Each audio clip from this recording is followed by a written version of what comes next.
حضرات السيدات والسادة البرلمانيين إن التعبئة الوطنية. Mesdames et messieurs les honorables parlementaires, la mobilisation nationale et le travail collectif demandent un climat sain et une solidarité renforcée entre les différentes franges de la société.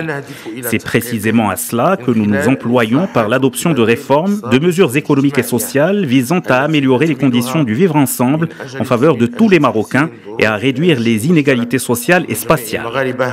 والحد من الفوارق الاجتماعية والمجالية.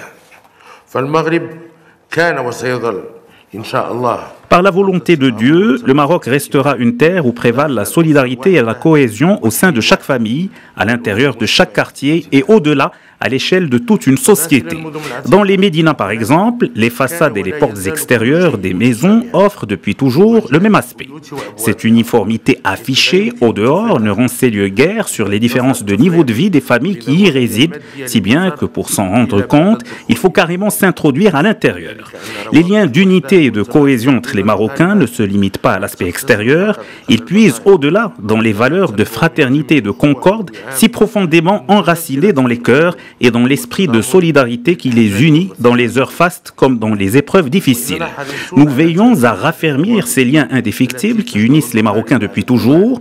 Pour cela, nous nous attachons à adopter des politiques sociales efficaces, à faciliter et encourager toute initiative solidaire à quelque niveau que ce soit.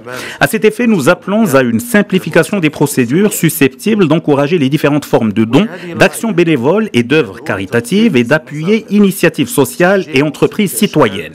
Il convient aussi de mettre en place de nouveaux mécanismes susceptibles de renforcer la contribution du secteur privé dans la promotion du social et de l'inciter à prendre une part active dans l'amélioration des prestations offertes aux citoyens.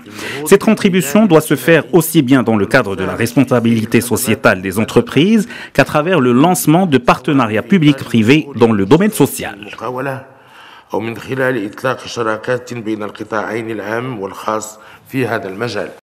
Et puis dans un autre volet du discours royal, le souverain appelait à une augmentation du soutien public accordé aux partis politiques. Une fraction doit être louée aux compétences qu'ils mobilisent pour des missions de réflexion, d'analyse et d'innovation. Écoutons le roi Mohamed VI. Que vous releviez de la majorité ou de l'opposition parlementaire, vous avez plus spécifiquement la noble et lourde charge de prendre part activement à la dynamique de réforme que connaît notre pays. Au sein de cette honorable institution, vous formez une seule et même famille, soudée et cohérente. Rien ne vous différencie, comme en témoigne, par-delà de la diversité de vos affiliations partisanes et de vos appartenances sociales, la tenue marocaine uniforme que vous portez. Car en définitive, pour tous, il y a un seul intérêt national et les mêmes défis.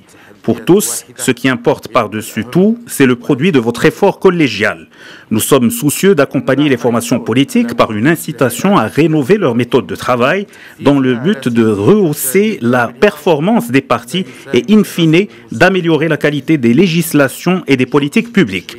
À cet effet, nous appelons à une augmentation du soutien public accordé aux partis en veillant à ce qu'ils en allouent une fraction aux compétences qu'ils mobilisent pour des missions de réflexion, d'analyse et d'innovation.